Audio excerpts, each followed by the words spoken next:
नमस्कार, छत्तीसगढ़ कौशल्या भूमि में आप सभी का स्वागत है। मैं हूं आपके साथ प्रज्ञा मिश्रा। बुलेटिन की शुरुआत करेंगे बड़ी और अहम खबर के साथ। तो सबसे पहले बात कर लेते हैं, योग दिवस के मौके पर सीएम साय ने योगाभ्यास किया। इस दौरान मुख्यमंत्री ने कहा कि योग का अर्थ है जोड़ना, जीवन में इससे जुड़े। वहीं इसके साथ सीएम ने कई विकास कार्यों का भूमि पूजन और लोकार्पण भी किया। आपको बता दें, योग दिवस के खास कार्यक्रम के दौरान महिला और बाल विकास मंत्री लक्ष्मी राजवाड़े भी कार्यक्रम में शामिल हुई। बड़ी संख्या में योग कर लोगों को स्वस्थ रहने का संदेश भी दिया गया।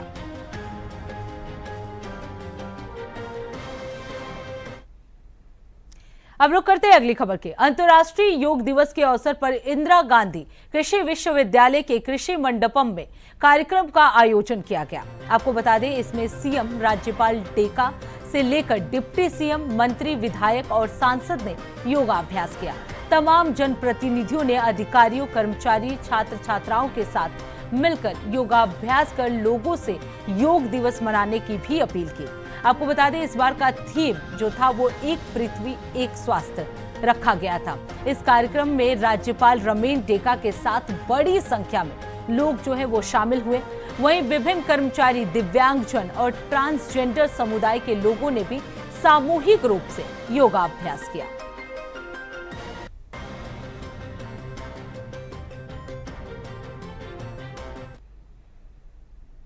अब रुक करते हैं अगली खबर की। गृह मंत्री अमित शाह 22 जून को छत्तीसगढ़ दौरे पर आएंगे, जिसको लेकर मुख्यमंत्री ने विशेष तैयारियों करने के लिए हाई लेवल मीटिंग की है। उन्होंने अधिकारियों को कई दिशा निर्देश भी दिए। आपको बता दें कि इस दौरान गृह मंत्री ने कई कार्यक्रमों में शिरकत करेंगे। अमित शाह के आगमन को सुरक्षा व्यवस्थाओं को ध्यान में रखते हुए अधिक संख्या में पुलिस बलों की तैनाती भी की गई है। आपको बता दें, इस अवसर पर गृह मंत्री विजय शर्मा, वन मंत्री केदार कश्यप, प्रशासन और पुलिस विभाग के वरिष्ठ अधिकारी भी इस बैठक में मौजूद रहे। तो आपको बता दें, गृह मंत्री जो है वो 22 जून को छत्तीसगढ़ दौरे पर आने वाले हैं। कई कार्यक्रमों में वो शिरकत करेंगे और इसे लेकर एक हाई लेवल मीटिंग जो है वो विष्णुदेव साई की तरफ से किया गया। इस बैठक में कई पदाधिकारी मौजूद रहे। इसके साथ ही डिप्टी सीएम और कई विधायक भी इस कैबिनेट मीटिंग में मौजूद रहे, जिसमें अधिकारियों को कई दिशा निर्देश दिए गए। बताया गया कि गृह मंत्री जब पहुंचेंगे तो क्या कुछ कार्यक्रम जो है वो रहना चाहिए, किस तरह से सभी कार्यक्रमों का निस्तारण करना चाहिए, इन सभी की जानकारी इस बैठक में दिया गया। वहीं इस खबर पर ज्यादा जानकारी देने के लिए मनोज शुक्ला हमारे साथ जुड़ चुके हैं। मनोज, गृह मंत्री जो है वो 22 जून को छत्तीसगढ़ दौरे पर रहने वाले हैं। ऐसे में सरकार की तरफ से क्या कुछ तैयारियां हैं, क्या कुछ निर्देश जो है अधिकारियों को दिए गए हैं? जी जी बिल्कुल, आपको बता दूं कि गृह मंत्री अमित शाह का 2 दिवसीय दौरा छत्तीसगढ़ प्रवास पर आ रहे हैं। कल उनका आना होगा और वो कल छत्तीसगढ़ को बड़ी सौगात भी देने वाले हैं।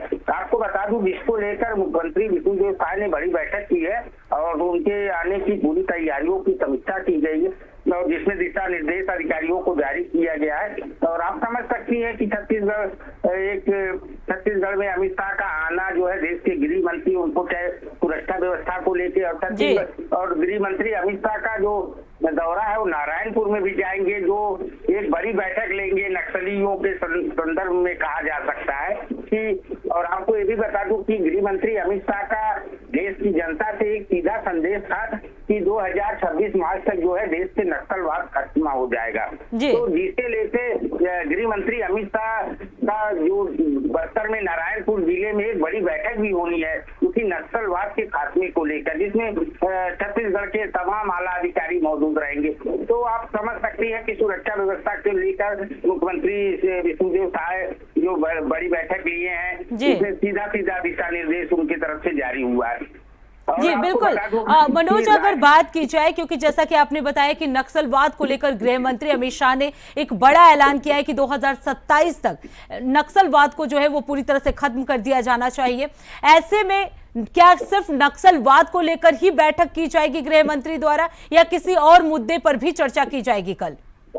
जी बिल्कुल बिल्कुल, आपको बता दूं कि सिर्फ नक्सलवाद को लेकर ही नहीं है, देश के गृह मंत्री अमित शाह की बैठक जो है नक्सलवाद को लेकर तो होगी ही होगी, तमाम बस्तर के विकास के साथ साथ छत्तीसगढ़ के विकास को भी लेकर। और आपको ये भी जानकारी दे दी, इधर आए दिन जब भी जो है देश के गृह मंत्री अमित शाह आते हैं तो निश्चित रूप से उनका एक दिन रात में रुकना उनका जैसे अनिवार्य माना जा रहा है। तो कहीं न कहीं ये छत्तीसगढ़ के लिए एक अच्छा संदेश जाता है कि देश के गृह मंत्री रात रुकते हैं और यहाँ की समस्याओं की जानकारी लेते हैं, नेताओं से फीडबैक लेते हैं। तो ये एक अच्छी पहल बिल्कुल मनोज, ये बड़ी उपलब्धि मानी जा सकती है कि किसी स्टेट में गृह मंत्री जो है एक रात रुकते हैं, अधिकारियों से बातचीत करते हैं, तो उस राज्य के डेवलपमेंट की भी बात होगी।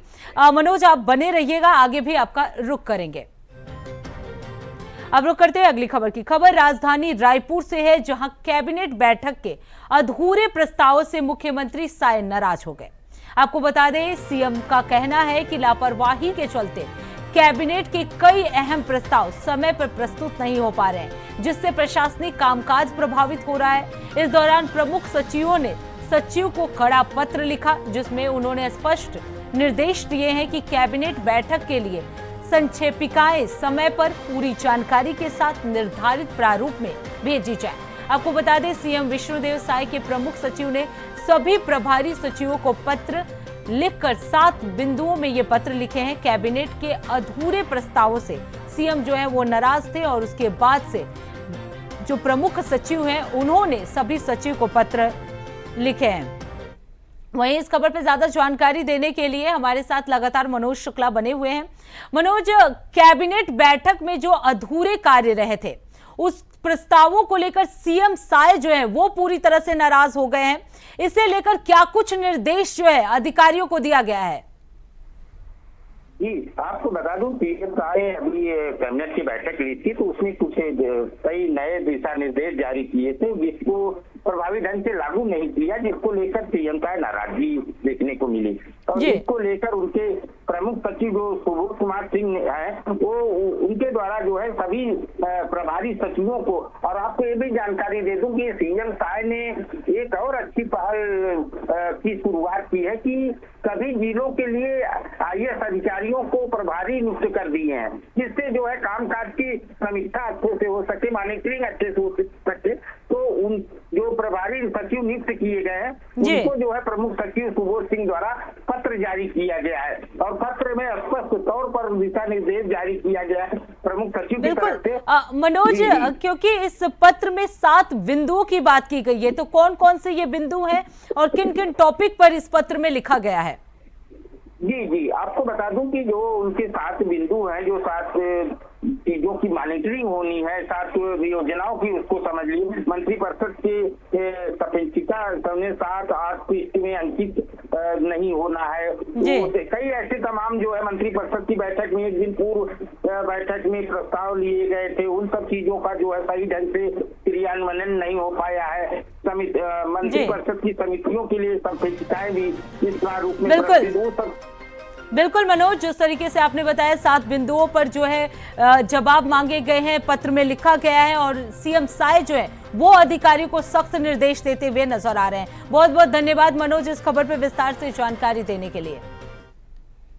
अब रुक कर लेते हैं अगली खबर की। खबर खैरागढ़ से है, जहां बिजली विभाग के कर्मचारी से मारपीट का मामला सामने आया है। यहां ठेकेदार ने कर्मचारी के थप्पड़ जड़ दिए हैं, जिसका वीडियो अब सोशल मीडिया पर तेजी से वायरल हो रहा है। आपको बता दें, आरोप है कि ठेकेदार ने गाड़ी को नुकसान पहुंचाया है, जिसके बाद कर्मचारी को थप्पड़ मारा गया और फिर लात घूंसे से बुरी तरह उसकी पिटाई की गई, जिससे पूरे क्षेत्र में आक्रोश का माहौल है।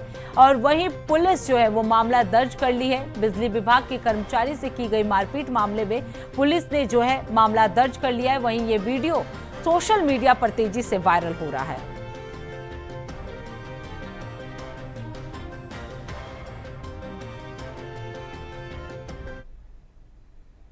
अब रुक करते हैं अगली खबर की। खबर बलौदा बाजार से है, जहां फेरी वाले की हत्या करने वाले आरोपी को गिरफ्तार कर लिया गया है। दरअसल आरोपियों ने फेरी वाले से 1500 पलंग का सौदा किया था। अपनी दादागिरी दिखाते हुए आरोपी ने पत्थर से फेरी वालों को मारा, जिससे वो बुरी तरह से घायल हो गया। इससे इलाज के लिए अस्पताल भेजा गया। वहीं इलाज के दौरान फेरी वाले की मौत हो गई, जिसके बाद मौके पर पहुंची पुलिस ने आरोपी को गिरफ्तार कर न्यायिक हिरासत में जेल भेज दिया है।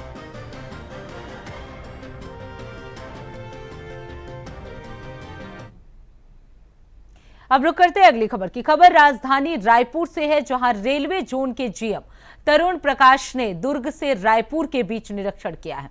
इस दौरान रायपुर आने के बाद वो दोबारा दुर्ग के लिए रवाना हुए, जहां उन्होंने मीडिया लाइन में 130 किलोमीटर की स्पीड से ट्रेन चलाए जाने वाले ट्रैक का निरीक्षण किया। वहीं रायपुर से दुर्ग जाते वक्त उन्होंने अप लाइन का भी निरीक्षण किया। इसके साथ ही पूर्व विधायक से मुलाकात कर उनके रायपुर रेलवे स्टेशन में प्लेटफॉर्म नंबर 1 से 7 तक जाने के लिए अंडर ब्रिज बनाए जाने की मांग भी की गई।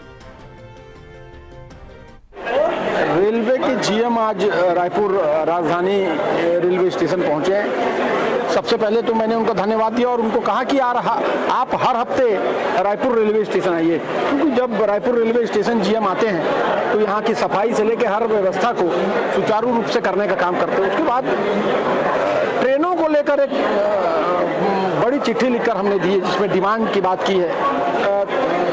7 नंबर प्लेटफॉर्म बनने की तैयारी में है, लेकिन पीछे की सड़क और तमाम चीज़ों की व्यवस्था ऐसी है कि लोगों की ट्रेन छूट जाती है। रायपुर शहर में और पूरे प्रदेश में रेलवे फाटक बंद हो चुका है। अंडरब्रिज को लेकर प्रस्ताव भी चला गया, लेकिन सरकार की तरफ से ही प्रस्ताव चला गया। रेल विभाग की तरफ से ड्राइंग डिजाइन को लेकर इतना लचीलापन दिखाया जा रहा है कि उसकी तैयारी नहीं हो पा रही। बजट कई जगह बजट सेंक्शन हो चुके हैं, लेकिन काम नहीं हो पा रहा है। ट्रेन 8-10 घंटा लेट हो रही है। रुक करते हैं अगली खबर की। खबर राजधानी रायपुर से है, जहां प्रदेश में धड़ल्ले से हो रहे रेत के अवैध खनन को लेकर कांग्रेस लगातार राज्य सरकार पर हमला बोल रही है। इस दौरान प्रदेश कांग्रेस अध्यक्ष दीपक बैज ने खदानों से लोहा चोरी का आरोप लगाते हुए अपने सोशल मीडिया अकाउंट पर वीडियो पोस्ट करते हुए लिखा कि जो विभाग मुख्यमंत्री के पास है उसमें सबसे ज्यादा भ्रष्टाचार है, यानी कि गंगाधर ही शक्तिमान है। और यही कहानी फिर देखने को मिल रही है। खदानों में लौह अयस्क की भारी मात्रा में चोरी की जा रही है और छत्तीसगढ़ के राजस्व को नुकसान पहुंचाकर भ्रष्टाचारी अपनी तिजोरी भरते हुए नजर आ रहे हैं।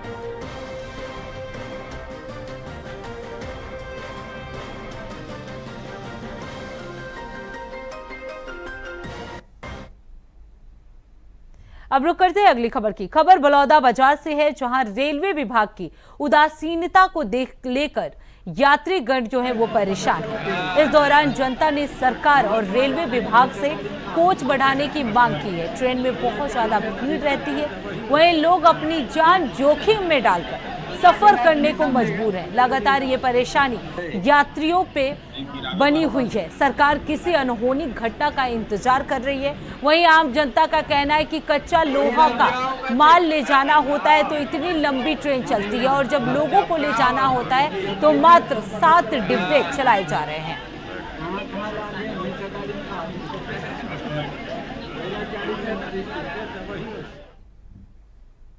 अब रुक करते हैं अगली खबर की। खबर बलौदा बाजार से है, जहां 11वां विश्व योग दिवस मनाया गया। इस कार्यक्रम में रायपुर के सांसद ब्रिजमोहन अग्रवाल मुख्य अतिथि के रूप में उपस्थित रहे। वहीं जिला प्रशासन के सभी अधिकारी, कर्मचारी, जनप्रतिनिधि, स्कूली छात्र छात्रा ने भी योग किया है। योग समापन के बाद मुख्य अतिथि ने देश के प्रधानमंत्री नरेंद्र मोदी के संकल्प की शपथ दिलाई। सभी ने शपथ ली। मां के नाम एक पेड़ का भी रोपण किया गया। जिले में आपको बता दें 11 लाख से अधिक नए पौधों का रोपण का संकल्प लिया गया। योग से शरीर सकारात्मक ऊर्जा पैदा होती है। इस सकारात्मक ऊर्जा से आप विश्व कल्याण के लिए काम कर सकते हैं। यही मोदी जी ने देशवासियों को संदेश दिया है।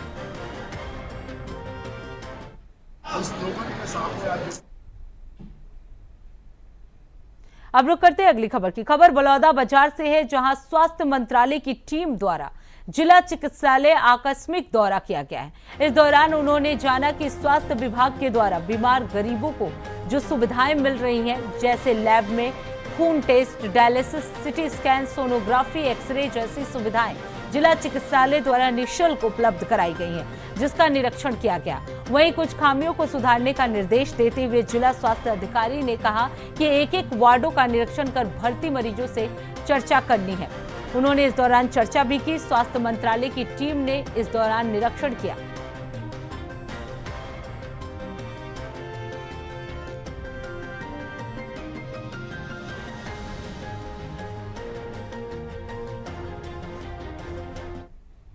है और पहले से भी बहुत सारे अवार्ड्स इस अस्पताल को मिल चुके हैं और हमारी टीम कोशिश करेगी कि जितना माइक्रो लेवल पे या जो भी इस पर प्रोटोकॉल्स है उसका इंस्पेक्शंस करेंगे और उसके बाद जो भी परिणाम होगा वो हम राज्य स्तर को शेयर करेंगे। सर क्या कमी दिखती है जिला चिकित्सालय में? कमी तो वैसे मेरे को अभी दिख नहीं रहा है, फिर भी कुछ है, उसको सुधार की ज़रूरत है। अभी थोड़ा सा सफाई वगैरह थोड़ी इम्प्रूवमेंट की और ज़रूरत है। कुछ रिकॉर्ड कीपिंग्स की है तो उसमें भी डॉक्टर लोग कर ही रहे हैं, प्रयास कर रहे हैं और बेहतर करना चाह रहे हैं ताकि हम नेशनल लेवल पे NQS भी क्वालिफाई हो जाए। तो उस दिशा में काम कर रहे हैं और उम्मीद करते हैं कि सुविधाओं में काफ़ी सुधार होगा। सर OPD में क्या आपको संतुष्टि मिली जिले में पर डे OPD जितनी आती है? हाँ, पर डे OPD संतोषजनक है और IPD भी है, काफ़ी सेवाओं का विस्तार हुआ।